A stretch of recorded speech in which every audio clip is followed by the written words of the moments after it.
Good morning. Lights on कर लो पीछे। ऊपर ऊपर वाला बटन, ऊपर वाला switch. Good morning online students, आप लोग को आवाज आ रही है मेरी? Yes sir. Okay you, thank you. Fine. So last class में हम लोग ने हमारा डिस्कशन खत्म किया था क्वाड्रेटिक इक्वेशंस पे, राइट? सो क्वाड्रेटिक इक्वेशंस में अगर किसी के कोई डाउट है एक्सरसाइज में तो बताइए।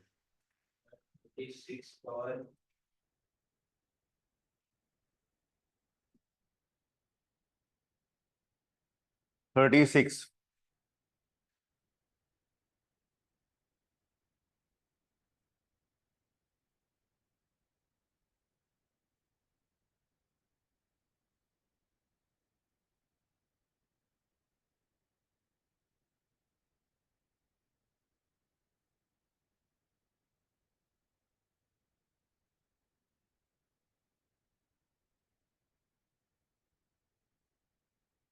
तो क्वाड्रेटिक इक्वेशन क्वेश्चन 36, ये एक डाउट है, ये हम देख लेते हैं।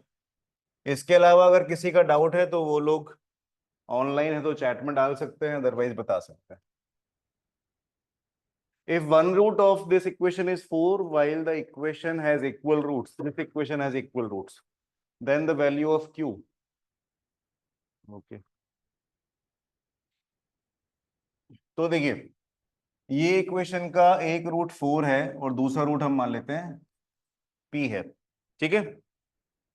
तो equation is x square plus p x plus 12 equal to 0।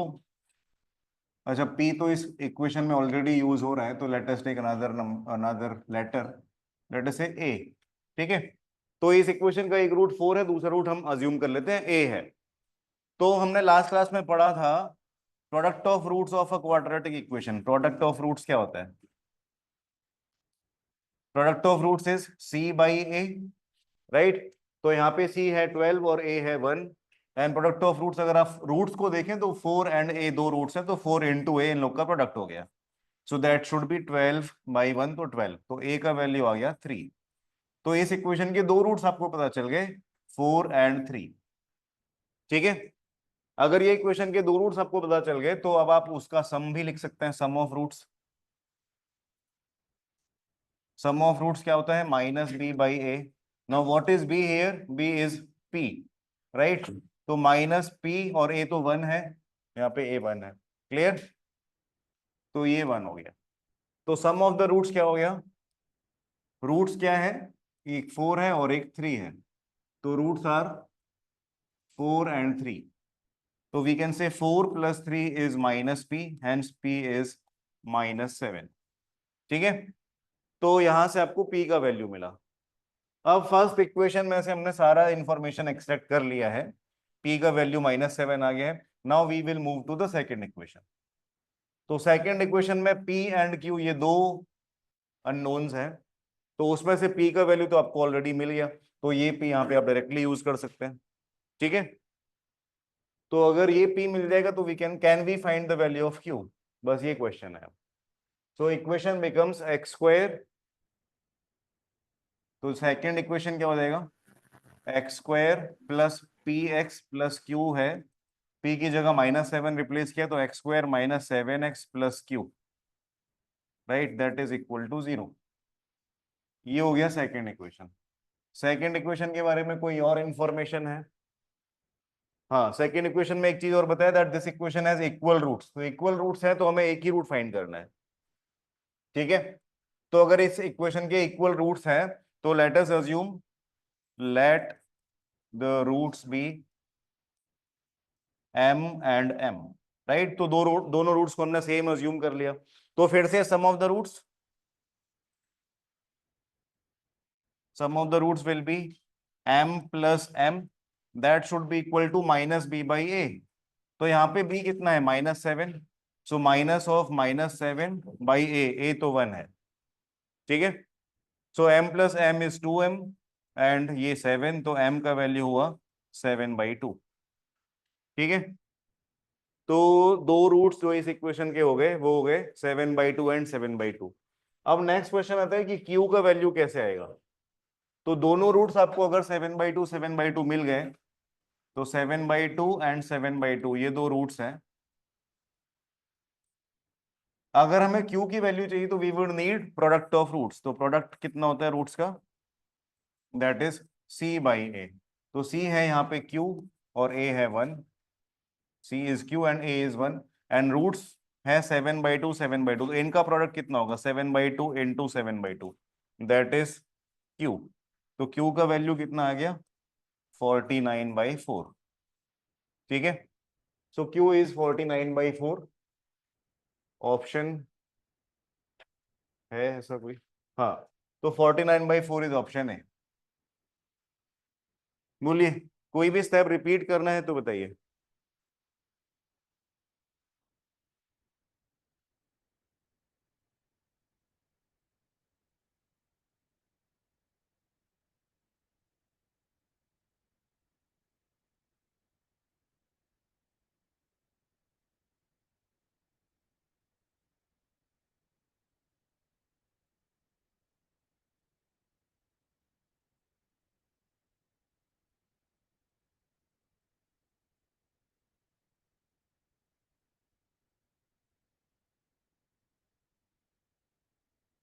Clear है? और कोई डाउट है इसके अलावा? हाँ, तो क्वेश्चन 49।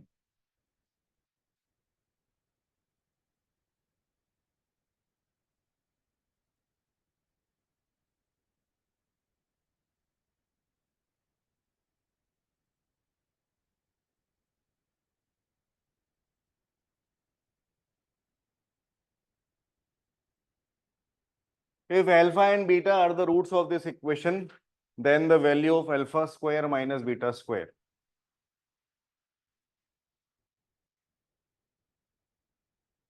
तो देखिए, ये इक्वेशन के रूट्स अगर अल्फा एंड बीटा है तो alpha plus beta sum of the roots होगा 5, right, minus of -5 and alpha into beta product of roots होगा c/a दैट इज 6। यहां तक तो क्लियर है? अब अगर आपको ये वैल्यू चाहिए तो इसमें आपको लिखना पड़ेगा alpha minus beta and alpha plus beta. ये वैल्यू चाहिए होगी। Alpha plus beta sum of the roots ये तो डायरेक्टली आपको पता चल गया। Product minus difference of roots ये फाइंड करने के लिए अब आपको क्या करना पड़ेगा? इसको आइडेंटिटी में कन्वर्ट करना पड़ेगा। तो अल्फा माइनस बीटा को आप लिख सकते हैं इसका एक स्क्वायर लगा दें और इसका एक रूट लगा दें, तो इससे कोई फर्क नहीं पड़ेगा, स्क्वायर और रूट अगर दोनों लगा दिया। ठीक है, तो now this part can be written as alpha plus beta whole square -4 alpha beta. ठीक है, ऐसा क्यों लिख सकते हैं हम लोग? Alpha plus beta whole square -4 alpha beta, alpha plus beta whole square -4 alpha beta. इसको अगर आप एक्सपेंड करें तो alpha square plus beta square plus 2 alpha beta -4 alpha beta. So that becomes alpha square plus beta square -2 alpha beta which is alpha minus beta whole square. ये identities I hope आपको याद होगी, है ना? A plus b whole square and a minus b whole square की। Clear है बात? तो alpha minus beta whole square ये आ गया। तो alpha minus beta whole square को अगर आपको प्लस एंड मल्टीप्लीकेशन में कन्वर्ट करना है तो ऐसा आप कर सकते हो। अल्फा प्लस बीटा का वैल्यू 5 है, so this becomes 5 square minus alpha into beta का वैल्यू 4 है, तो 4 इंटू 6। अल्फा प्लस बीटा का वैल्यू क्या था? 5 था, राइट। सो 25 माइनस 24 ये 1 हुआ, 1 इंटू 5 ये 5 हो गया। ठीक है, कोई डाउट है बताइए।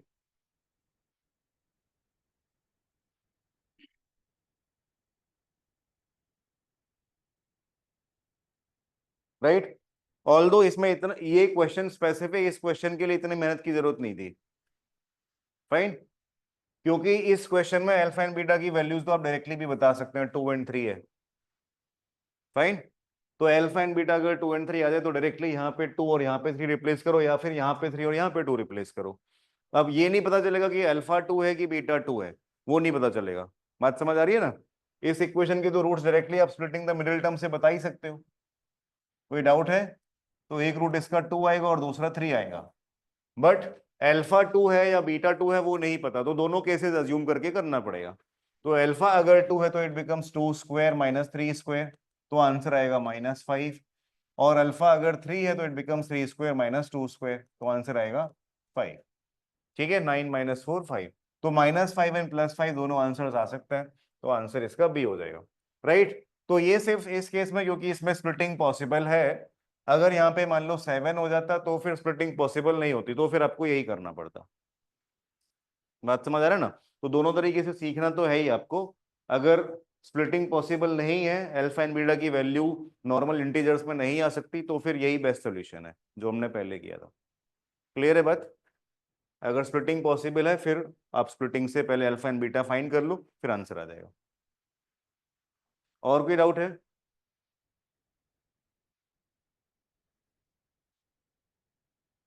क्वाड्रेटिक इक्वेशन में और कोई डाउट? ऑनलाइन स्टूडेंट्स अगर किसी ने सॉल्व किया है? नहीं, ठीक है। तो अगर क्वाड्रेटिक इक्वेशन क्लियर है तो फिर we will move to our next topic which is sequence and series, है ना? आप लोग ये होमवर्क कब करोगे, थोड़ा सा डेट्स का ध्यान रखना, एग्जाम्स बहुत दूर नहीं है, ठीक है?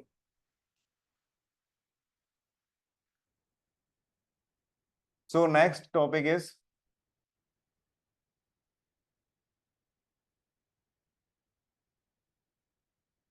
Sequence and series.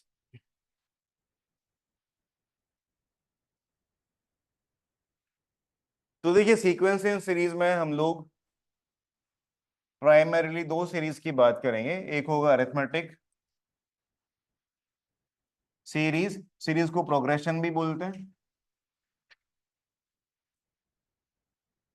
तो arithmetic progression which is also called AP, and then we will also talk about geometric progression. ठीक है, तो which is also called GP. अब जिन लोग ने 10th तक मैथ्स पढ़ा है सिर्फ उन लोग ने एपी पढ़ा होगा, राइट?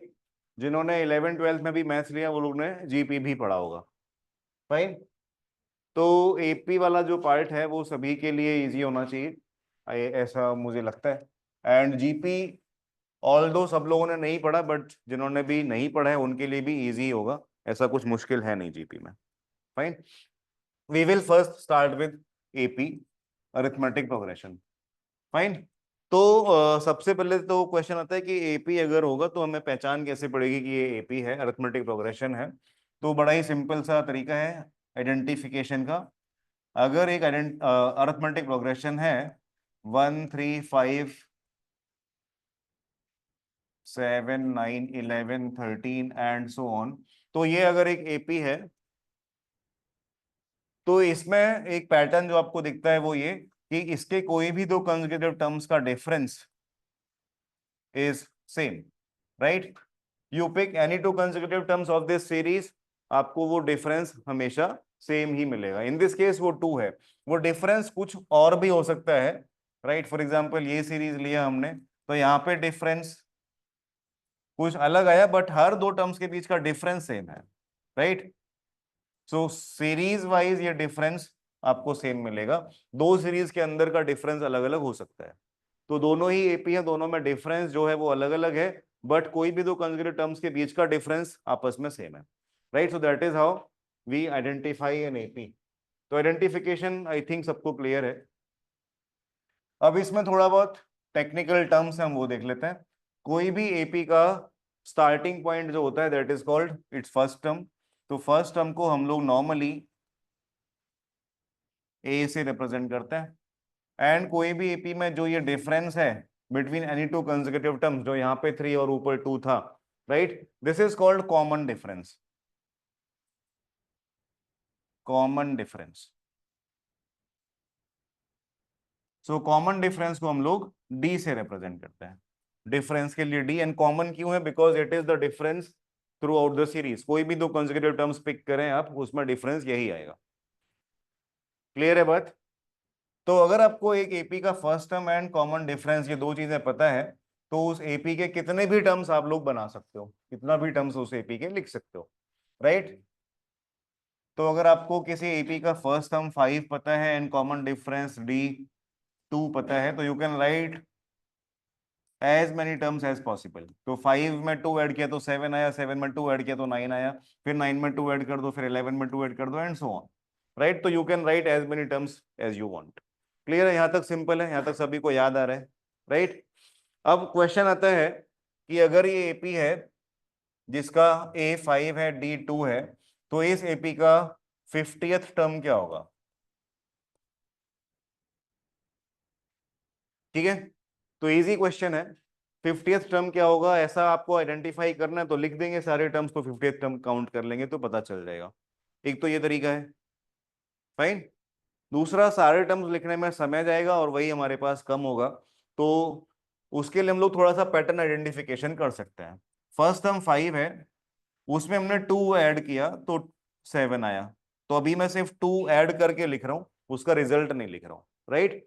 फिर नेक्स्ट टर्म में इसमें फिर से 2 ऐड करना पड़ेगा, तो 5 में 2 ऐड तो ऑलरेडी था, एक और 2 ऐड कर दिया, तो ये 2 टाइम्स 2 हो गया। राइट। फिर नेक्स्ट टर्म में फिर से 2 ऐड करेंगे तो वो 3 टाइम्स 2 हो जाएगा, फिर से 2 ऐड करेंगे नेक्स्ट टर्म में तो वो 4 टाइम्स 2 हो जाएगा। राइट, एंड सो ऑन, तो हर बार एक एक 2 बढ़ता जाएगा, 5 तो एज इट इज रहेगा। क्लियर है बात?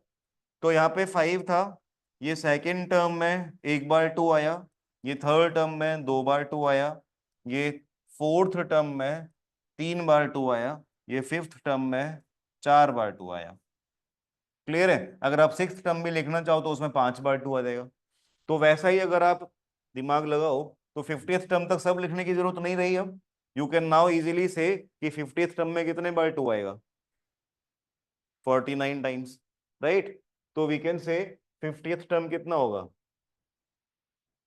50th term will be T50, that will be 5, 5 तो एक बार आना ही है, plus 49 times 2, so that will be 103, 98 plus 5। Clear है बात? So that is how we can write any position of term. Logic समझ आ रहा है? तो बड़ा ही सिंपल लॉजिक है, जो भी नंबर का आपको टर्म चाहिए वो नंबर में से एक सब्ट्रैक्ट कर देना है और फिर जो भी कॉमन डिफरेंस है वो मल्टीप्लाई कर देना है। तो for any series T N अगर अपने को चाहिए, तो जो फर्स्ट टर्म है ए वो आपको लेना पड़ेगा एक बार, और जो कॉमन डिफरेंस है डी वो कितने बार लेना पड़ेगा? n-1 बार। यहाँ पे 50 में डी कितनी बार लेना पड़ा? 49 टाइम्स, है ना? और ए तो एक ही बार आता है हमेशा। राइट, तो a plus n-1 times D, so that can be used as a general formula. समझ आ रहा है लॉजिक इसका?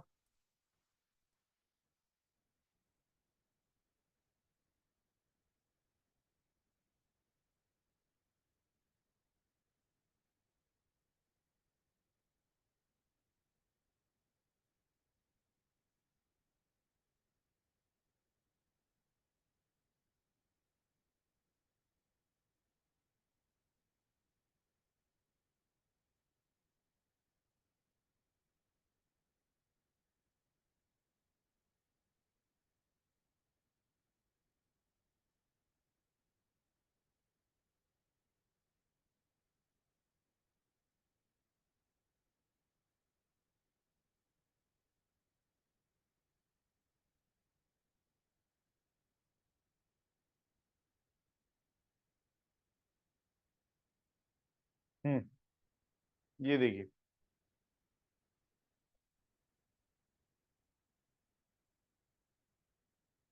तो बड़ा ही सिंपल क्वेश्चन है। अभी जो हमने ऊपर फॉर्मूला यूज किया है उसी को ही यूज करके सॉल्व करना है।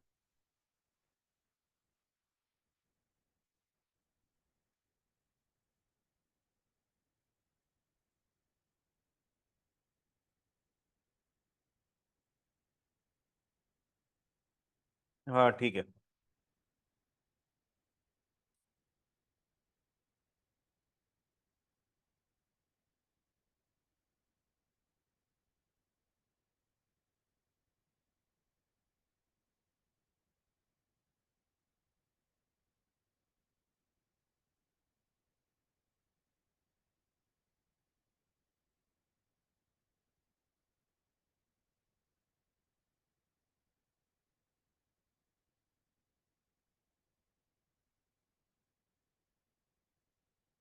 हुआ सॉल्व?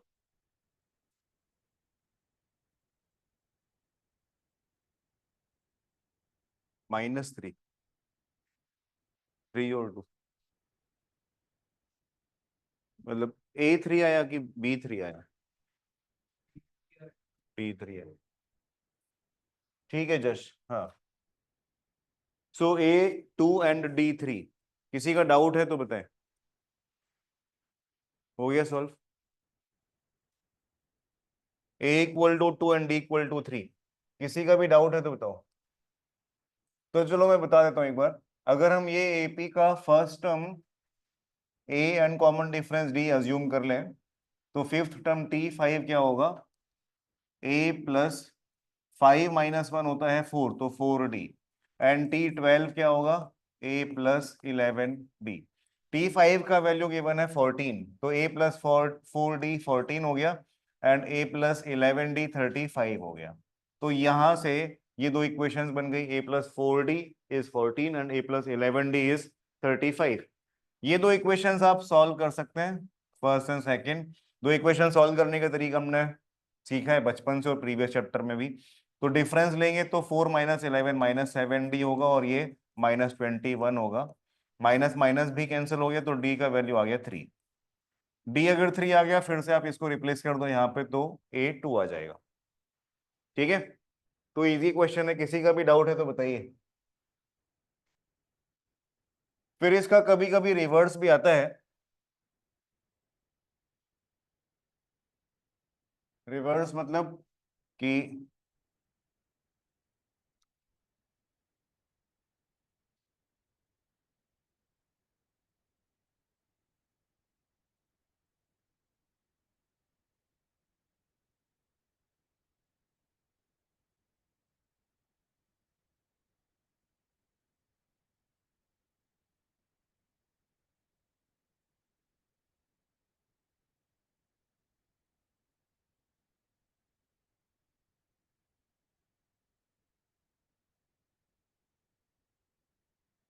प्रीवियस समय पोजीशन गिवन था, टर्म फाइंड करना था।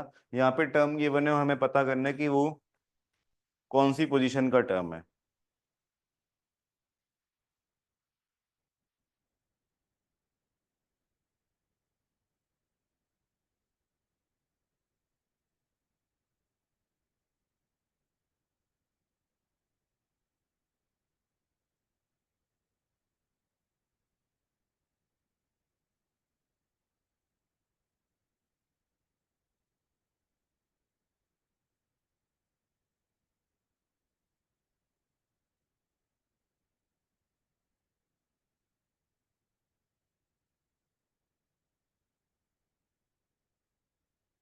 तो बताइए, इज दिस द टर्म? तो कैसे पता लगाएंगे कि ये टर्म -150 इस AP का पार्ट है कि नहीं है?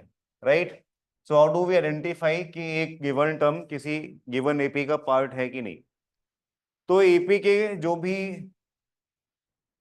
पैरामीटर्स हैं वो तो नोट कर लेते हैं एक बार। A इसका फर्स्ट टर्म है, वो 11 हो गया। एंड D कॉमन डिफरेंस, ये कितना हुआ? 3 नहीं, -3 होगा। कॉमन डिफरेंस के लिए आप क्या करते हो? सेकेंड टर्म में से फर्स्ट टर्म, या मतलब आगे वाले टर्म में से पहले वाला टर्म सब्ट्रैक्ट करते हैं। राइट, तो यहाँ पे ये रिड्यूस होते जा रहे हैं टर्म्स, तो इसका जो D होगा वो नेगेटिव होगा, सो दैट विल बी -3। तो D -3 है, ऐसा क्यों समझ आ रहा है? राइट, नॉर्मली हमने जो ऊपर एग्जांपल्स देखे थे सब एपीज के, उसमें आगे वाले टर्म्स बड़े थे प्रीवियस टर्म से, तो दैट इज वाई डी वहां पे पॉजिटिव था। यहाँ पे आगे वाले टर्म्स प्रीवियस टर्म से छोटे हैं, दैट इज वाई डी यहाँ पे निगेटिव है। ठीक है, तो ए एंड डी आपने नोट कर लिया। अब आपको क्या लगाना है पता कि -150 इस एपी का कोई टर्म है क्या? तो लॉजिक ये है, आप तो बस ये चेक कर लो कि -150 की इस एपी में कोई पोजीशन है क्या। राइट, तो आप टी एन लिखिए, T N is A+n-1 × D। आप अज्यूम कर लो कि ये -150 इस एपी का nth टर्म है, और n की वैल्यू फाइंड कर लो। राइट, अगर -150 एक्चुअल में इस एपी का टर्म है, तो n का वैल्यू कुछ एक इंटीजर आएगा। फाइन, इंटीजर भी क्या, नेचुरल नंबर आएगा। क्लियर है? और अगर -150 इस एपी का कोई टर्म नहीं है, तो n का वैल्यू कोई एक फ्रैक्शन आएगा। अगर फ्रैक्शन आता है n का value, that means -150 is not a part of this series. अगर नेचुरल नंबर आया n का वैल्यू, तो -150 is a part of this series. और कौन सी पोजीशन का टर्म होगा? वो जो n की वैल्यू आई है भाई। राइट। तो बस ये चेक कर लेते हैं, N is T N is -150, A is 11 plus N -1 and D कितना है -3। ठीक है, तो ये 11 इस तरफ गया तो -161, ये 3 से डिवाइड हुआ, सो -3, तो that is equal to n-1। तो 161 3 से कैंसिल नहीं होता, राइट। तो 161 3 से कैंसिल नहीं होगा तो ये फ्रैक्शन आएगा, n-1 अगर फ्रैक्शन है तो n भी फ्रैक्शन होगा। क्लियर है बात। तो if n is a fraction तो we what we can conclude is कि ये -150 is not a term of this AP. Clear है बात, ठीक है। तो ये माइनस, इसकी वैल्यू कितनी आएगी, 5 एंड 3 प्लस 1, तो 54 पॉइंट समथिंग आएगा, है ना, 54.6। तो अभी इसका हम एक चीज और बोल सकते हैं कि -150 जो है वो 54th टर्म और 55th टर्म के बीच में आएगा। क्लियर है बात। यहां से हम एक चीज बता सकते हैं कि -150 इस एपी का पार्ट तो नहीं है, बट फिर भी अगर आपको पता लगाना हो तो it is between 54th and 55th term. 54 point something आया इसका पोजीशन।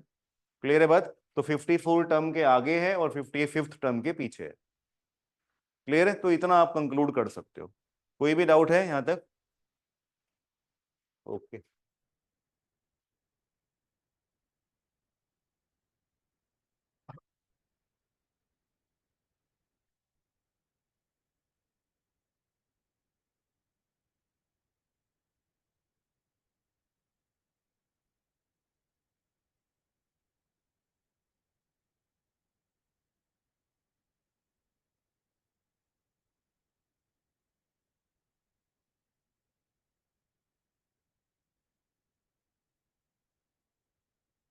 तो ये देखते हैं।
Wait,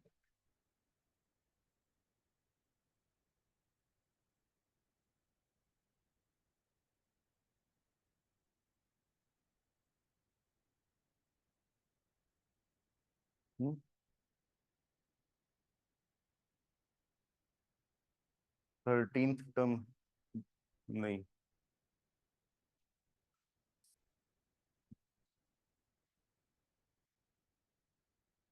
अरे तो 13th टर्म तो n13 तो हो गई, n13,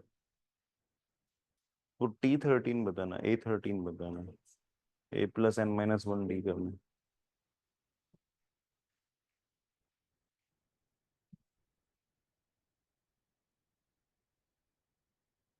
हाँ ठीक है अदिति, 179, 179 रॉन्ग है।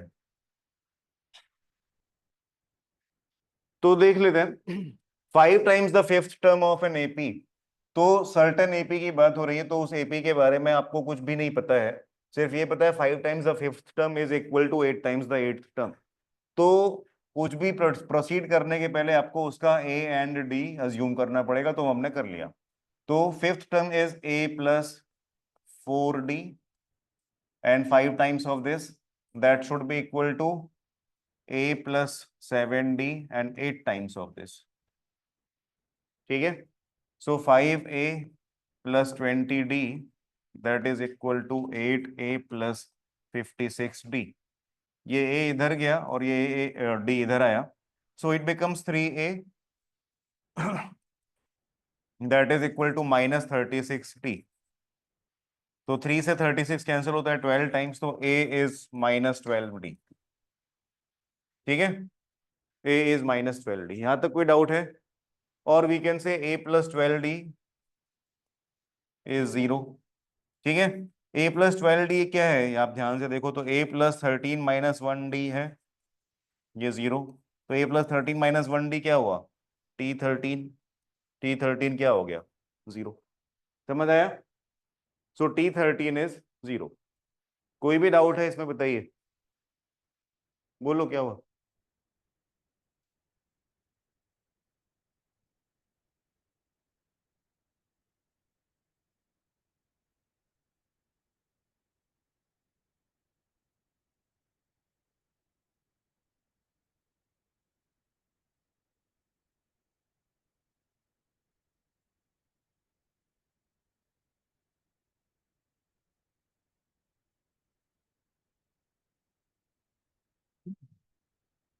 ये देखते हैं।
समझ आ रहा है क्या करना है?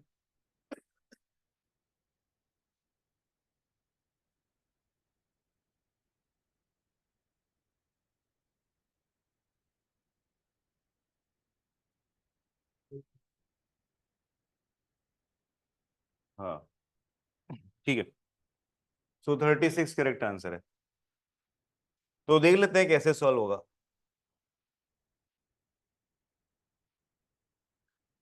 तो देखिए, find the number of terms which are common. There are two APs given. First AP है 2, 5, 8, 11, ऐसा करते हुए 434 इसका लास्ट टर्म है। ठीक है, सेकेंड एपी है, सेकेंड एपी है 3, 7, 11, 15, ऐसा करते हुए 579 इसका लास्ट टर्म है। फाइन। अब इन दोनों एपी में आपको पता लगाना है कि कितने टर्म्स कॉमन है, तो वो कितने कॉमन टर्म्स है वो काउंट बताना है उसका। Right, so that is the answer. तो पहला कॉमन टर्म कौन सा है वो आपको विजिबल है यहाँ पे, वो है 11। क्लियर है बात? 11 is the first common term. अब उसके बाद नेक्स्ट कॉमन टर्म कौन सा होगा? 20। 11 फर्स्ट कॉमन टर्म हो गया। Now how do we get the next common term? तो देखिए, उसके लिए लॉजिक क्या है? लॉजिक ये है कि जो भी नेक्स्ट कॉमन टर्म होगा वो 11 में सेम नंबर ऐड करने से आएगा। दोनों सीरीज में आना चाहिए, और वो तभी पॉसिबल है जब 11 में, ये वाले 11 में भी कोई एक सेम नंबर ऐड हो जो यहाँ पे ऐड हो रहा है। ठीक है, तो भाई तभी आपको दोनों सीरीज में सेम नंबर मिलेगा। अब ये ऊपर वाली सीरीज में आप हर एक टर्म में क्या ऐड कर रहे हो, 3 ऐड कर रहे हो। ठीक है, तो यहाँ पे 3 ऐड किया, फिर से एक 3 ऐड करेंगे तो नेक्स्ट कॉमन टर्म आएगा। यहाँ पे आप क्या ऐड कर रहे हो, 2 ऐड कर रहे हो, तो यहाँ पे एक 2 ऐड किया, फिर से एक 2 ऐड किया, तो ये 2 एंड 2 ऐड करने से 4 ऐड हो गया, तो 11 प्लस 4, नहीं इसमें सॉरी 4 ऐड हो रहा है। ठीक है, तो ये 4 एंड 4 ऐड करने से यहाँ पे 8 ऐड हुआ। क्लियर, तो 11 प्लस 8 19 हुआ। यहाँ पे 3 एंड 3 ऐड करने से 6 ऐड हुआ, तो 11 प्लस 6 17 हुआ। क्लियर, तो अभी सेम नहीं आएगा। एक बार और 4 ऐड करेंगे तो ये 11 प्लस 12 23 आएगा। यहाँ पे भी एक बार और 3 ऐड करेंगे तो 11 प्लस 9 20 आएगा, और फिर से एक और 3 ऐड करेंगे तो 23 आएगा। 11 प्लस 12 23 आएगा। बात समझ आ रही है? तो इसका मतलब क्या हुआ, दोनों तरफ हमें टोटल 12 ऐड करना पड़ा। यहाँ पे 3 3 के 4 स्टेप्स और यहाँ पे 4 4 के 3 स्टेप्स। तो 12 ऐड करने के बाद we got the next common term. ये बात समझ आ रही है? तो अब ये जो 12 है ये क्या है, ये 3 एंड 4 का एलसीएम है, जो 3 यहाँ का कॉमन डिफरेंस है और 4 जो यहाँ का कॉमन डिफरेंस है, उस दोनों का एलसीएम है 12। ठीक है, तो इससे हमें क्या समझ में आया कि जो पहला कॉमन टर्म है 11, उसके बाद नेक्स्ट कॉमन टर्म को कितना डिफरेंस पे मिलेगा, 12 के डिफरेंस पे मिलेगा। तो अगर आप इसमें 12 ऐड कर दो तो you will get the next common term 23, फिर से 12 ऐड कर दो तो you will get the next common term which is 35 and so on. ठीक है, तो that is how we will get the next common terms. बात समझ आ रहा है? ये 12 कहाँ से पकड़ा हमने, समझ आ रही है बात? ये जो मैंने एक्सप्लेन किया है ये आपको बार बार करने की जरूरत नहीं है। आपको सिर्फ ये देखना है कि यहाँ का डी क्या है, जो 3 है, यहाँ का डी क्या है, जो 4 है। तो आपको बस इन दोनों का एलसीएम कर देना है, डी 3 एंड 4 का एलसीएम इज 12। राइट, तो अगर फर्स्ट कॉमन टर्म आपको दिख गया, उसके बाद नेक्स्ट कॉमन टर्म्स लिखना इजी है।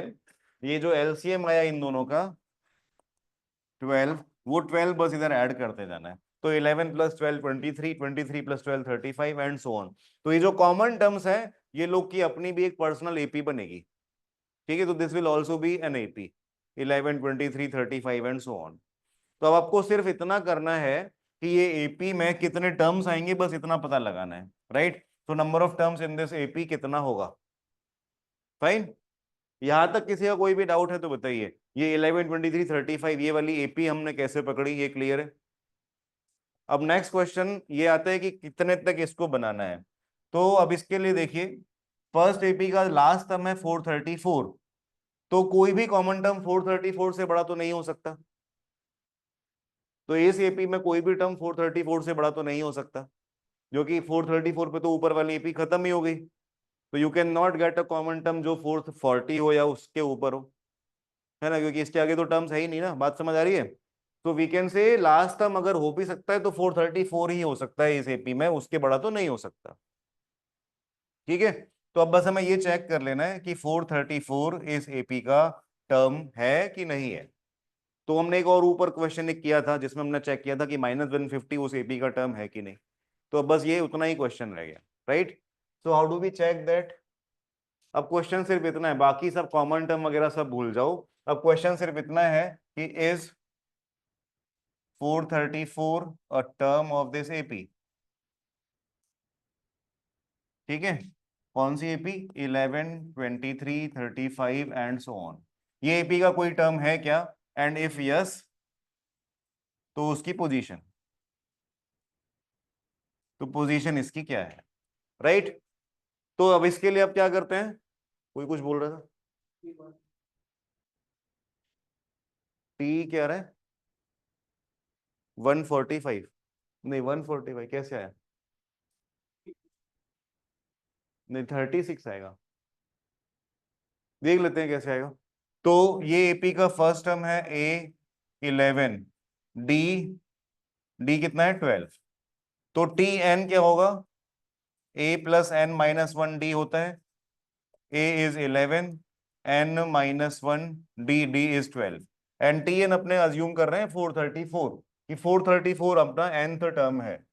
सो 434 आपने यहाँ प्लेस कर दिया, तो ये प्लस है यहाँ पे, तो difference will be 434 minus 11 that is 423, that should B n-1 into 12। तो 12 से आप इसको डिवाइड करेंगे तो ये होगा n-1। डिवाइड करने से कितना रहा है 36 एंड डिवाइड नहीं होता। ठीक है, तो ये पूरा डिवाइड नहीं हो रहा है इसका मतलब। सो 423 को आपने 12 से डिवाइड किया तो ये फ्रैक्शन में कुछ आएगा।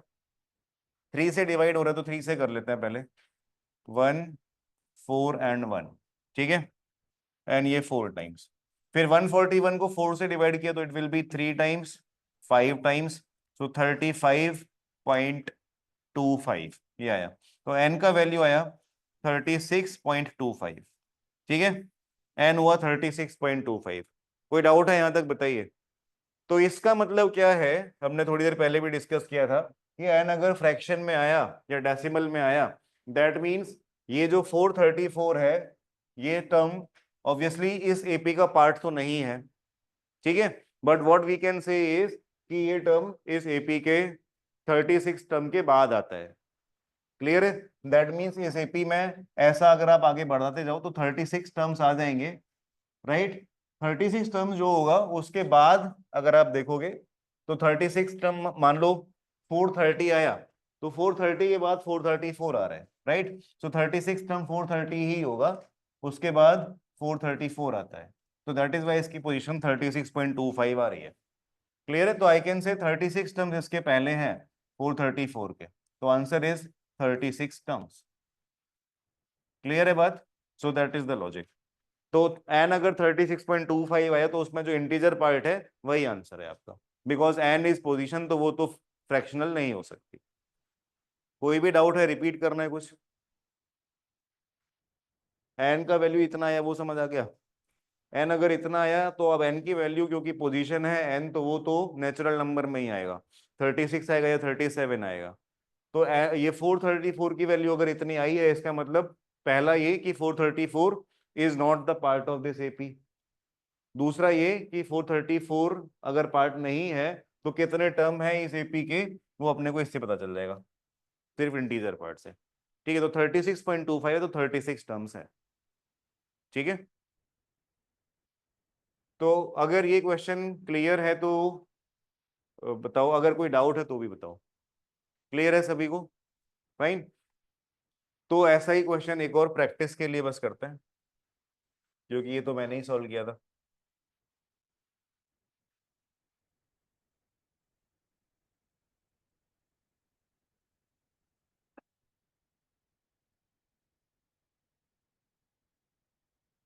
तो let us solve this question. वैसा ही है।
ठीक है,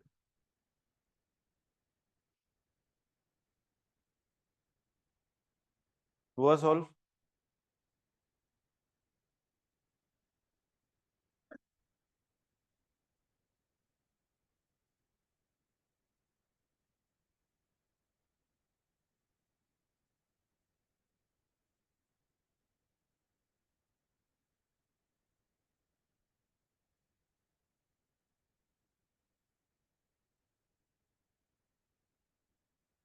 तो देखिए सेम ही है, ये एपी का कॉमन डिफरेंस है 3 और ये एपी का कॉमन डिफरेंस है 2। तो इसका मतलब जो कॉमन टर्म्स वाली एपी होगी, अब आप लोग इतना तो अब जान गए कि कॉमन टर्म्स जो बनेंगे वो भी एक एपी होगी, राइट। कॉमन टर्म्स वाली जो एपी है उसका डिफरेंस डी कितना आएगा, 3 एंड 2 का एलसीएम विच इज 6, राइट। अब आपको बस एक चीज पता लगानी है कि फर्स्ट कॉमन टर्म क्या है। तो ये एपी में अगर आप नेक्स्ट टर्म लिखें तो 11 होगा, और 11 यहाँ पे भी है, right. That means 11 is the first common term, नहीं सॉरी 5 है, 5 is the first common term, 5 है, फिर नेक्स्ट कॉमन टर्म 11 है, तो 5 प्लस 6 करने से 11 आ रहा है। तो I can say 5, 11, 17, 23 and so on, ये एक एपी बनेगी। क्लियर है? अब इस एपी में आपको बस ये पता लगाना है कि टर्म्स कितने हैं, तो उसके लिए आपको देखना है कि लिमिट कहां तक है। तो ये एपी फिर 2 के गैप से बढ़ती है और इसमें 50 टर्म्स तक जाना है, तो ये 100 के आसपास होगी, इसका लास्ट टर्म जो होगा वो 100 के आसपास होगा। ये एपी 3 के गैप से बढ़ते हैं और इसको 60 तक जाना है, तो 180 के आसपास जाएगा ये। क्लियर है? तो आप ये एक एस्टिमेट कर सकते हैं कि इस एपी का जो लास्ट टर्म होगा वो छोटा होगा। तो ये एपी का लास्ट टर्म एक बार आप पता लगा लो। तो T50 यहाँ पे कितना होगा, 3 प्लस 50 माइनस 1, ठीक है। तो मैं एक बार ये लॉजिक फिर से बता देता हूँ। सेकेंड एपी में देर आर 50 टर्म्स और कॉमन डिफरेंस 2 है, तो 2 आप अगर 50 टाइम्स भी ऐड करते हैं तो 100 तक ही पहुंचता है। तो ये एपी का जो लास्ट टर्म है वो 100 के आसपास होगा, राइट। क्लोजर मतलब 100 एग्जैक्टली होगा वो मैं नहीं बोल रहा हूँ, आई एम सेइंग कि एस्टिमेट कर रहे हैं कि 100 के आसपास होगा। फर्स्ट एपी में on the other hand D अगर 3 है और ऐसे 60 टर्म्स लिखने हैं तो इसका लास्ट टर्म 180 के आसपास होगा। तो हमने ये एक एस्टिमेट किया कि इसका लास्ट टर्म छोटा होने वाला है, तो बस इसका लास्ट टर्म एग्जैक्टली कितना है वो पता लगा लेते हैं। सो that will be 3 plus 50 minus 1, 50th term चाहिए, इंटू डी, डी इज 2, तो 49 इंटू 2 इज 198 प्लस 3 101 हो गया। तो last term of this series is 101, ठीक है। तो अब आपको बस ये पता लगाना है कि 5, 11, 17, 23 ये जो कॉमन टर्म्स वाली एपी बन रही है इसमें 101 आता है कि नहीं आता, right. If 101 is there in this series तो उसकी पोजीशन इज द आंसर, या फिर इसकी पोजीशन का जो भी इंटीजर पार्ट होगा वो आंसर हो जाएगा। क्लियर है बात? So we will write T N, that will be 5 plus N minus 1 into 6, A plus N minus 1 into D, D 6 है यहाँ पे, ठीक है। एन टी एन का वैल्यू है 101, so 101 minus 5 is N minus 1 into 6, 101 minus 5 is 96 by 6 is N minus 1, तो n का value आ गया 17।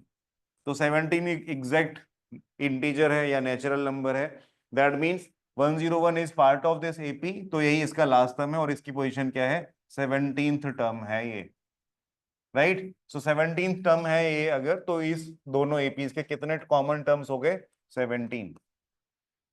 क्लियर है बात? So that is how we solve. कोई भी डाउट है, कुछ रिपीट करना है तो बताइए, ठीक है। तो ये कॉमन टर्म्स वाले क्वेश्चंस ये आते हैं एप्टीट्यूड एग्जाम्स में, तो ये मेथड आपको ध्यान रखना है, ठीक है। तो अब आप ये बताइए,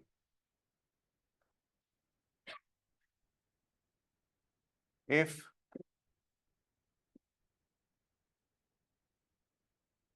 fifth term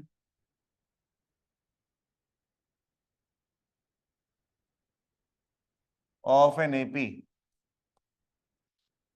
is 11, then the sum of first 9 terms, ये कितना होगा?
तो देखिए ये सम ऑफ 9 टर्म्स की बात कर रहे हैं। अगर आपको सम ऑफ 9 टर्म्स का फॉर्मूला वगैरह नहीं याद है तो भी ये क्वेश्चन सॉल्व कर सकते हैं, इसीलिए मैंने ये क्वेश्चन अभी दिया, क्योंकि मैंने सम का फॉर्मूला तो पढ़ाया नहीं है। आपको आता है पहले से, वो अलग बात है, बट मैंने नहीं पढ़ाया, राइट। तो इसमें लॉजिक क्या है, how can we solve this question even without knowing the formula for the sum of 9 terms या सम ऑफ n टर्म्स। ठीक है, तो वो फॉर्मूला क्या है वो तो मैं बता ही दूंगा, but how can we solve this question without even knowing the formula, वो हम समझ लेते हैं। तो देखिए लॉजिक ये है कि अगर एक एपी है तो इसका एवरेज बड़ा इंटरेस्टिंग चीज होती है, right. Let us discuss this point, average of an AP. Fine. तो अगर एक एपी के समझ लो 10 टर्म्स हैं, फॉर एग्जांपल 10 थोड़ा ज्यादा हो गया, लेट अस से 6 टर्म्स हैं, तो 1 4 7 10 13 16, ये 6 टर्म्स हो गए।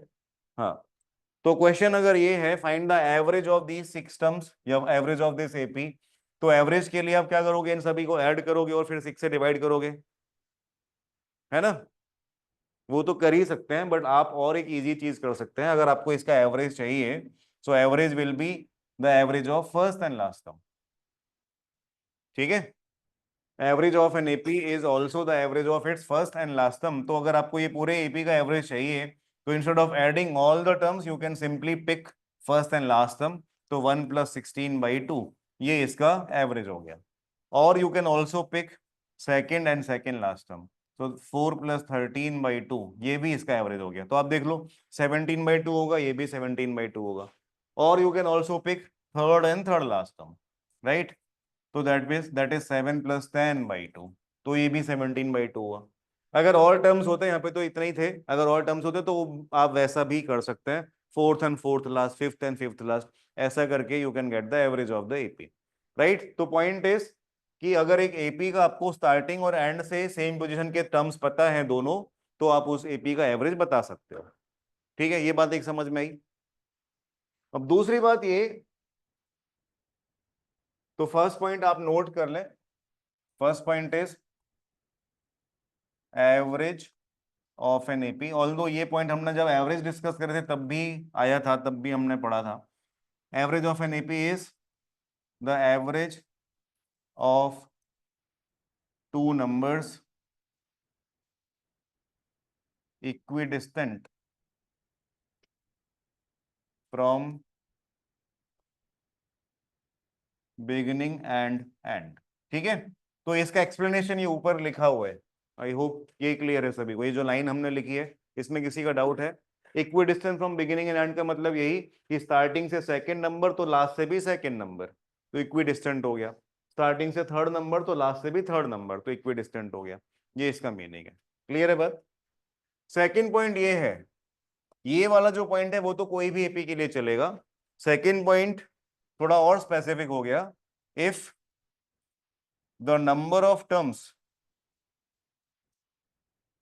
in the AP is odd, then the average is the middle term। ठीक है, मिडिल टर्म है। तो अगर इस एपी के और नंबर ऑफ टर्म्स हैं तो उसका एवरेज उसका मिडिल टर्म हो जाएगा। क्लियर है? तो ये स्पेसिफिक हो गया वो एपी के लिए जिसके नंबर ऑफ टर्म्स ऑड है। तो ऊपर वाला जो रूल है वो कोई भी एपी के लिए चलेगा जिसके नंबर ऑफ टर्म्स इवन है या ऑड है, कुछ भी है।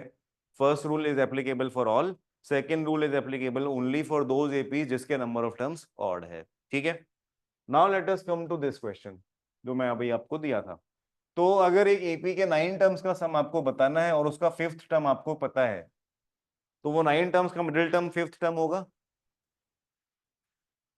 9 टर्म्स का मिडिल टर्म फिफ्थ टर्म होगा ना। दैट मीन्स आपको ये 9 टर्म्स की एपी का एवरेज पता है, मिडिल टर्म पता है। तो बात समझ आ रही है? You know the average of this AP. अगर आपको एक सीरीज का एवरेज पता है, नंबर ऑफ टर्म्स भी पता है, तो यू कैन फाइंड द सम। बात समझ आ रही है? ये जो 11 कितने टर्म्स हैं, 9 टर्म्स हैं, ABCDEFGHI, ये 9 टर्म्स हो गए। इन 9 टर्म्स का फिफ्थ टर्म आपको पता है, फिफ्थ टर्म हो गया ये ई, तो E is the middle term also, ठीक है। अगर ये मिडिल टर्म है एक ईपी का तो ये उसका एवरेज भी है, तो I can say average of 9 terms is कितना, 11, तो एवरेज ऑफ 9 टर्म्स इज 11। तो from here we can say the sum is average into number of terms, तो एवरेज कितना है 11, नंबर ऑफ टर्म्स कितना है 9, तो आंसर आ गया 99। तो ये हो गया इसका सम। क्लियर है बात? कोई भी डाउट है, कुछ भी रिपीट करना है तो बताइए,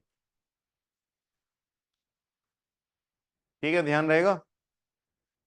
तो ये सेम कॉन्सेप्ट हम लोग एवरेज में भी पढ़ चुके हैं, अभी यहाँ पे फिर से आया है।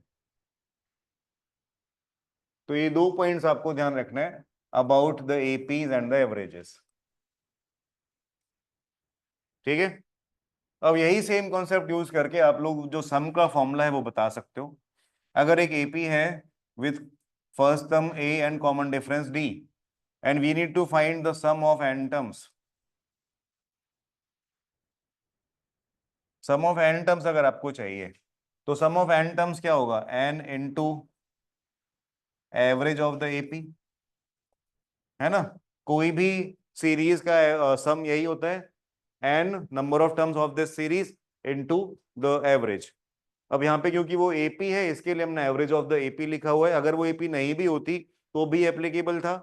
एन टर्म्स कुछ भी लिखे हुए हैं उन सभी का average into number of terms तो उसका सम आ जाता। ये बात समझ आ रही है, राइट। नाउ एन तो एन है, चलो। Now how do we get the average of the AP, तो average of the AP find करने का तरीका मैंने आपको यहाँ पे बताया हुआ है। It is the average of first and last term, तो एक एपी का फर्स्ट टर्म तो ए है, ये ए हो गया। लास्ट टर्म क्या होगा, लास्ट टर्म विल बी, अगर ए एंड डी इसके common difference and first term है और एन टर्म्स है तो टी एन कितना होगा, it will be A plus N minus one D, ठीक है। तो ये टी एन है, तो ये लास्ट टर्म है और ये फर्स्ट टर्म है, तो एवरेज ऑफ एपी कितना होगा, first term plus last term divided by two, ये एवरेज होगा, ठीक है।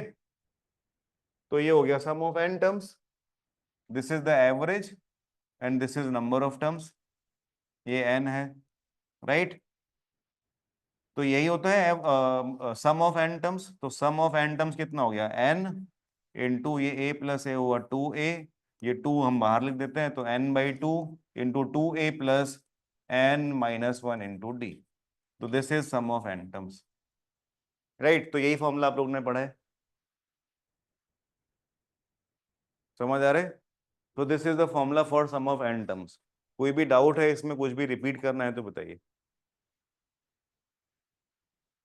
तो ये फॉर्मूला आप डायरेक्टली यूज कर सकते हो सम ऑफ एन टर्म्स के लिए, बस मैंने ये बताया कि वो जो एवरेज ऑफ द एपी है उसी को यूज करके आप ये फॉर्मूला बना सकते हैं, ठीक है। तो अगर आप ये फॉर्मूला कभी भूल भी जाओ तो वो लॉजिक अगर याद है तो भी आप सॉल्व कर पाओगे क्वेश्चन।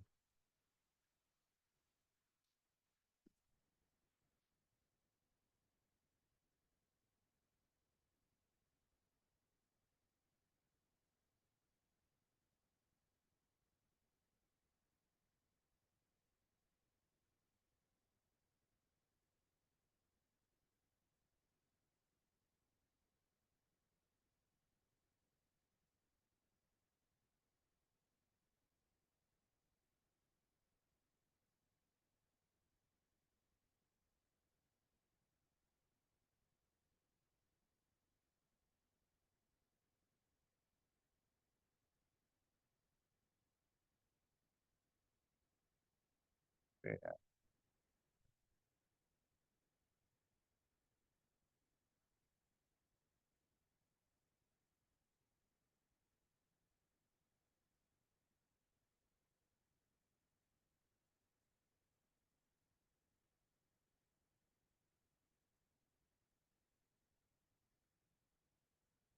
ये देखिए,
वही देख रहा हूँ,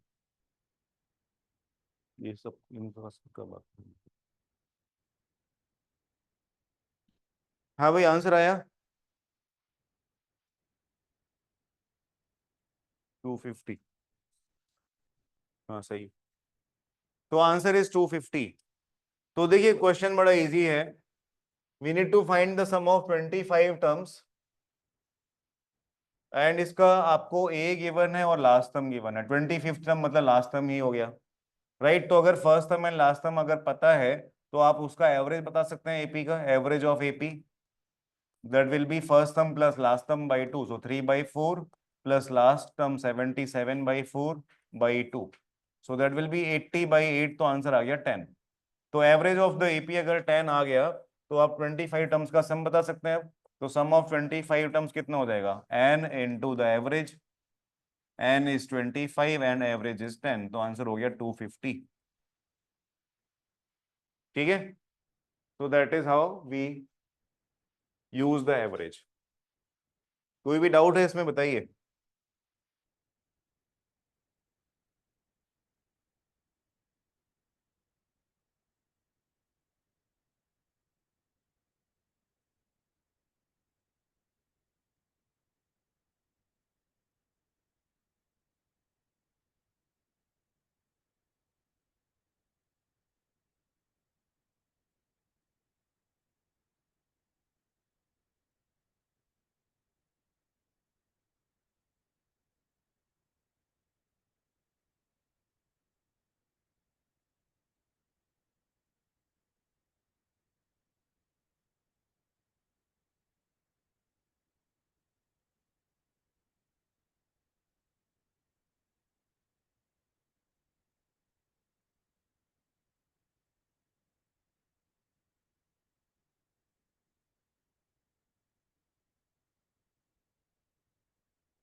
504, 50449, हाँ ये हो सकता है। हाँ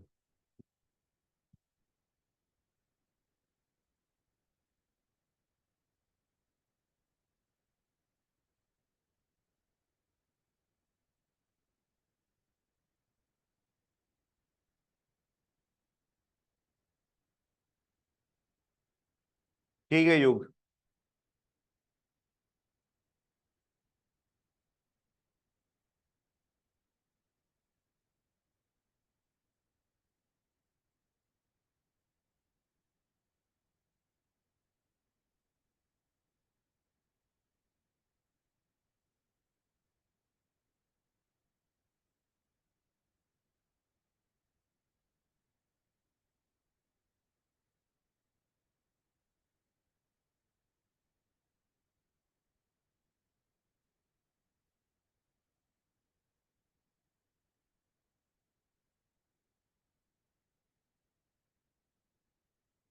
तो आंसर इज 5049। देख लेते हैं कैसे आएगा। ठीक है अदिति।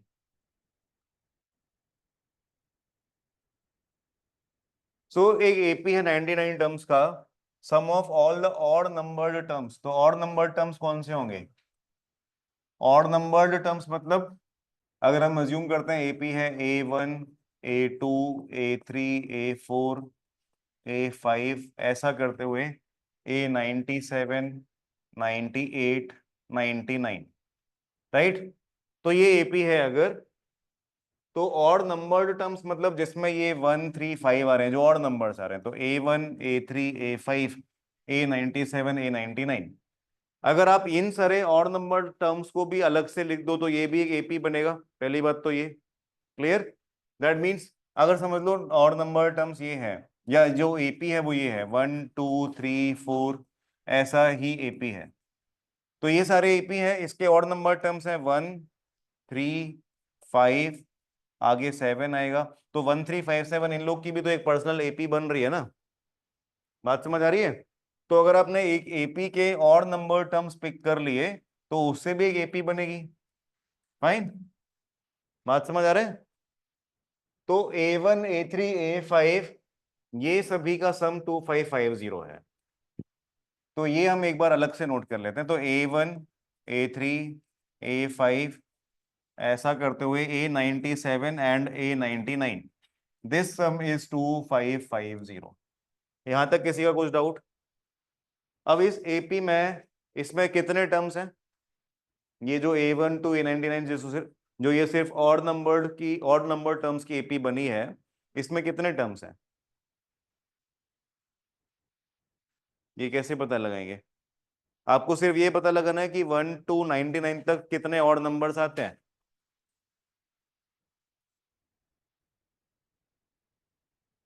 तो सम का फॉर्मूला यूज करने के लिए एन तो पता लगाना पड़ेगा ना। 50।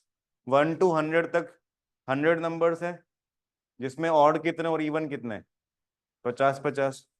तो ऑड कितने? 1 से 99 तक ही तो ऑड आ गए सारे, 100 वाला तो इवन है। राइट, तो अगर आप 100 तक सारे देखते हैं तो 50 ऑड एंड 50 इवन हो गए। तो 99 तक कितने ऑड हुए? 50 ऑड नंबर्स हो गए। क्लियर है बात? तो ये कितने नंबर्स हैं यहाँ तक, A1 to A50? अगर हम सिर्फ A3 A5 A7 ये सभी काउंट करें तो इट इज 50 टर्म्स। क्लियर है बात? यहाँ तक कोई भी डाउट है? तो we can say it is sum of 50 terms of an AP, जिसका सम 2550 आ रहा है। राइट, तो अब आप यहाँ पे ऐसा बोल सकते हो कि 50/2 × 2A, राइट। 2A मतलब यही है, plus 50 - 1 that is 49 times D।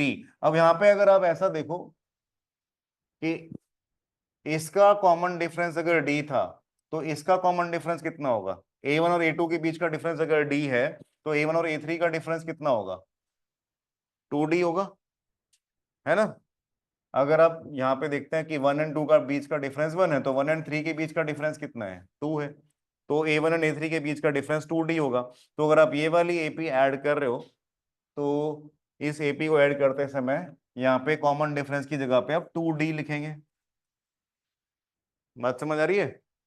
And ये होना चाहिए 2550 के इक्वल। तो इसको सॉल्व करके आप ए एंड डी की वैल्यू लिख सकते हैं। क्लियर? ए एंड डी का ही इक्वेशन लिख पाएंगे आप, नॉट द वैल्यूज। फाइन। तो इसको अगर आप कैंसिल करते हो तो ये 0 से 0, 2 5 से ये कैंसिल हो जाएगा, 51। 2 से आप ये अंदर 2 कैंसिल कर सकते हैं, ये 2 और ये 2 कॉमन ले लें। तो 2/2 it becomes A+49D, that is 51। तो 2 से 2 भी कैंसिल हो गया। सो A+49D आया 51। क्लियर है? A+49D का मतलब ये हो गया 50th टर्म, या T50। ये 51 आया। यहां तक किसी का कुछ डाउट है? क्लियर है बात? 50th term is 51। अब क्वेश्चन क्या है? We need to find the sum of all 99 terms. तो 99 टर्म्स का मिडिल टर्म कौन सा होगा? 50th टर्म होगा। अगर 99 टर्म्स एक एपी के लिखे तो उसका मिडिल टर्म कौन सा होगा? 50th term. इस तरफ 49 टर्म्स हो गए और आगे 49 टर्म्स हो गए, बीच में 50th टर्म रह गया। तो वी कैन से ये जो 50th टर्म 51 आया, ये क्या है? This is also the average of 99 terms. Right, तो अगर ये एवरेज भी है तो सम कितना हो जाएगा? सम ऑफ 99 टर्म्स कितना हो जाएगा? Average into number of terms. कोई डाउट है बताइए? सो एवरेज है 51, नंबर ऑफ टर्म्स है 99, तो आंसर कितना हो जाएगा? 5100 - 51, तो 5049। कोई भी डाउट है, कुछ रिपीट करना है तो बताइए। क्लियर है? कोई भी स्टेप में डाउट है? अब इसमें ये वाला जो पार्ट था, ये फॉर्मूला लगाने वाला अपने इसको भी थोड़ा सा अवॉइड कर सकते थे, बट ठीक है। हाँ,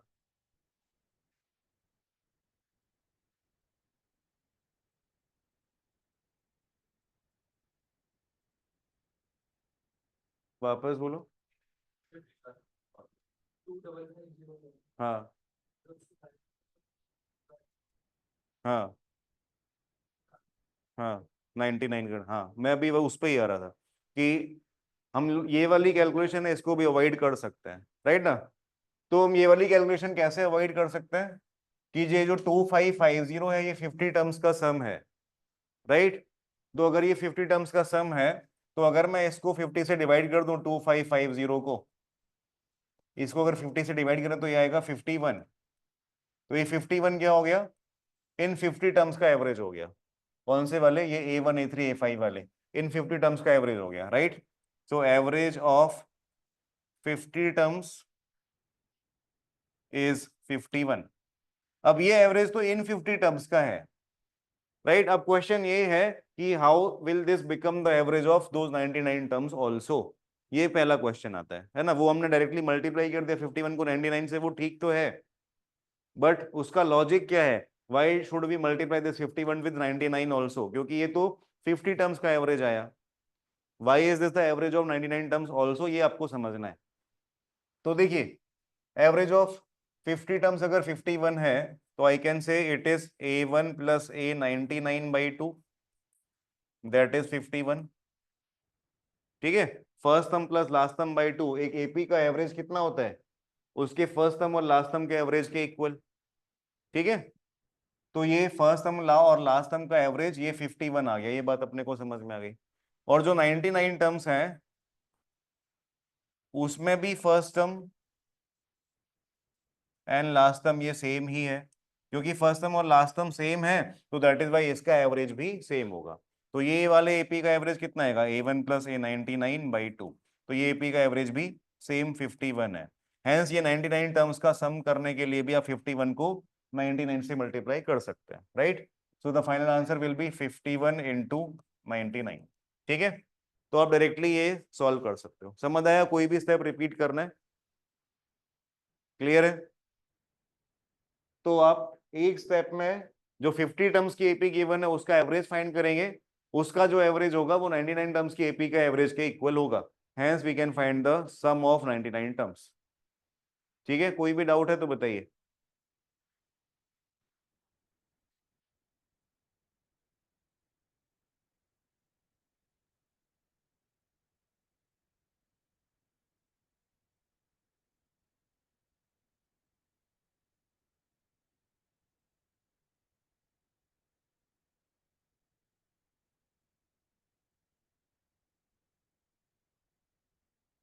ये देखते हैं।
समझ आ रहा है क्या?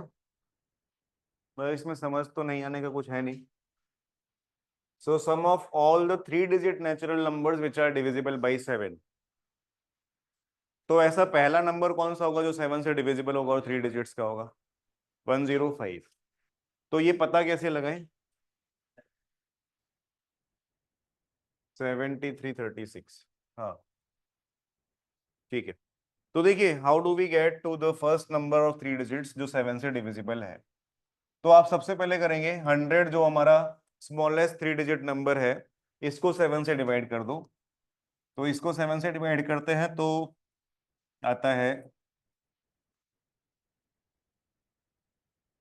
2 रिमाइंडर आता है. क्लियर है?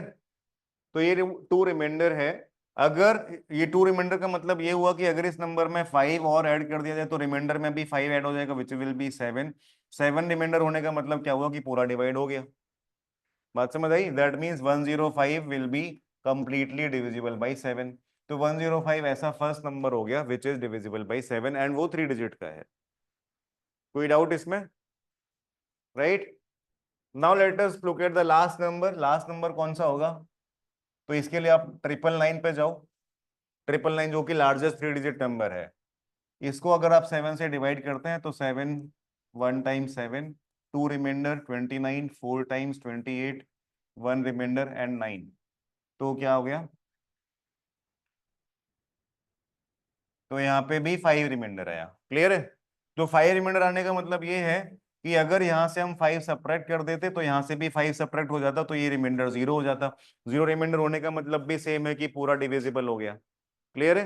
That means 995 would be the largest number जो कि सॉरी 999 माइनस 5 तो 994. 994 is the largest number of three digits जो कि 7 से डिविजिबल है. ठीक है. तो आपको अगर फर्स्ट नंबर पता चल गया, लास्ट नंबर पता चल गया और ये भी पता चल जाएगा कि ये कौन सी पोजीशन का है. यहाँ पे जो आपके क्वोशंट आए हैं ये 142 आया और यहाँ पे 14 आया था. क्लियर है? That means that means 142 minus 14 कर देंगे अगर. 142 माइनस 14 तो 128. 128 जो नंबर्स हैं 128 will be the number of terms in this series. तो 105 पहला नंबर है, 112 अगला नंबर होगा, 119 अगला नंबर होगा. ऐसा करते हुए हम जाएंगे कहां तक? 994 तक. तो अब क्वेश्चन अगला ये आता है कि 994 तक कितने नंबर्स है. राइट. सो दैट इज कितने नंबर्स? 142 यहाँ पे आ रहा था क्वोशंट, 14 यहाँ पे आ रहा था क्वोशंट, इन दोनों का डिफरेंस ये 128 हो गया. क्लियर है बात? So 128 numbers are there in this series. ये एक एपी बन रहा है. तो इस एपी के कितने टर्म्स हो गए? 128. तो आपको फर्स्ट सम पता है, लास्ट सम पता है, नंबर ऑफ टर्म्स पता है, तो आप इसका सम बता सकते हैं.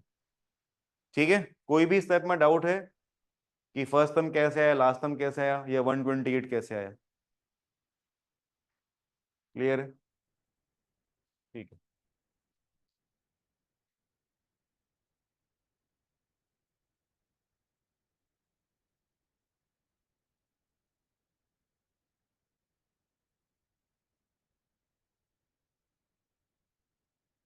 तो ये देखते हैं.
तो देखिए मैं बता देता हूँ, फिर टाइम नहीं है ज्यादा।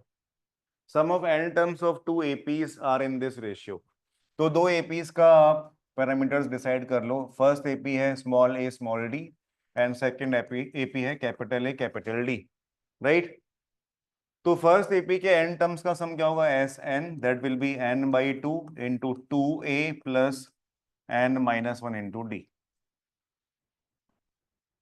राइट, ये नहीं है। सिमिलरली सेकेंड एपी के n टर्म्स का सम होगा n/2 into 2a plus n-1 into D, fine. तो ये दोनों एपी के n टर्म्स का सम हमने लिख दिया।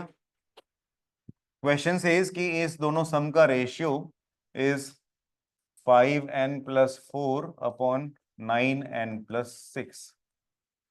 तो ये रेशियो है। तो रेशियो है तो अभी आप इसको कैंसिल कर सकते हैं, n/2 n/2 को, फाइन। इधर 2a प्लस n-1d है, इधर 2a प्लस n-1d है, और इधर 5n+4 एंड 9n+6 है। बस इतना है। आपको फाइंड क्या करना है, find the ratio of the 18th terms. तो you need to find the ratio of a plus 17d and a plus 17d। इसका रेशियो चाहिए, ठीक है। ये रेशियो फाइंड करने के लिए अपने पास इंफॉर्मेशन है सिर्फ ये। तो अभी ये यूज करके वो कैसे लाएं वो आपको पता लगाना है, दैट्स इट, इतना ही क्वेश्चन है, राइट। तो अब देखिए आपको सोचना क्या है कि ये n-1 की जगह आपको एक ऐसा नंबर लाना है कि बाद में ये 2 कॉमन लेने से इधर 1 आ जाए, या a के साथ 1 आ जाएगा और यहाँ पे 17 आ जाए, राइट। क्योंकि ये 2 भी हटाना है हमें। तो 2 हटाने के लिए यहाँ पे आपको n-1 की जगह कौन सा नंबर चाहिए, इसका डबल, सो दैट हम 2 हटा सकें, right. That means in place of n-1 we need 34, इसका डबल। क्लियर है बात। या फिर आप और इजी कर लो, इतना ज्यादा भी नहीं सोचना है तो इसमें से 2 कॉमन ले ही लो, राइट। तो अगर हम 2 कॉमन ले ही लें तो it becomes a plus n-1/2 into D, and नीचे फिर से 2 कॉमन ले लें तो a plus n-1/2 into capital D, and यहां से 5n+4 एंड 9n+6 वो तो रहेगा, ये 2 भी कैंसिल हो जाए। अब आप इसको और इसको कंपेयर करिए। तो यहाँ a चाहिए और इधर a चाहिए, वो तो है। इधर d चाहिए, इधर d चाहिए, वो भी है। सिर्फ ये 17 चाहिए और ये n-1/2 चाहिए। दैट मीन्स n-1/2 17 हो जाना चाहिए, बस वही चाहिए अपने को। अगर n-1/2 17 हो जाए तो n का वैल्यू कितना हो जाए, 35। n 35 हो जाना चाहिए। तो n अगर मैं यहाँ पे 35 प्लेस करूंगा तो this will be 17 and this will also be 17। तो n इक्वल टू 35 क्योंकि आप यहाँ पे प्लेस करोगे तो यहाँ पे भी प्लेस करना पड़ेगा। तो जैसे ही आप n 35 यहाँ पे प्लेस करोगे तो आंसर आ जाएगा, ठीक है। तो on the left side it will B, replace n equal to 35, तो on the left side it will be n plus 17d upon a plus 17d. On the right side it will be 5 times 35 plus 4 and 9 times 35 plus 6, ठीक है। तो ये solve करके answer आ जाएगा। तो ये type के क्वेश्चंस भी बहुत इजी होते हैं, जो कि मुझे तो एक्सप्लेन करना था, इसके लिए इतना सारा लिखना पड़ा है। आप जब सॉल्व करोगे तो आपका 2 स्टेप्स में आंसर आ जाएगा, ठीक है। कोई डाउट है बताइए। तो एपी एक्सरसाइज आपको सॉल्व करनी है, जीपी आज हम नहीं डिस्कस कर पाए, नेक्स्ट क्लास में हो जाएगा,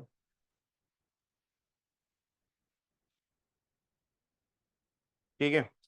तो आप लोग 25 क्वेश्चन तक सॉल्व करके आइए। Solve till question 25, right. ऐसे तो आगे भी एपी ही है, 30 तक भी कर सकते हैं। तो 30 तक सॉल्व करके आइए। सॉल्व टिल क्वेश्चन 30, एक्सरसाइज में 30 तक सॉल्व करना है, राइट। जीपी वाला पार्ट हम कल डिस्कस करेंगे। अभी अगर किसी का डाउट है तो आप लोग अभी पूछ सकते हैं, otherwise you can take a break.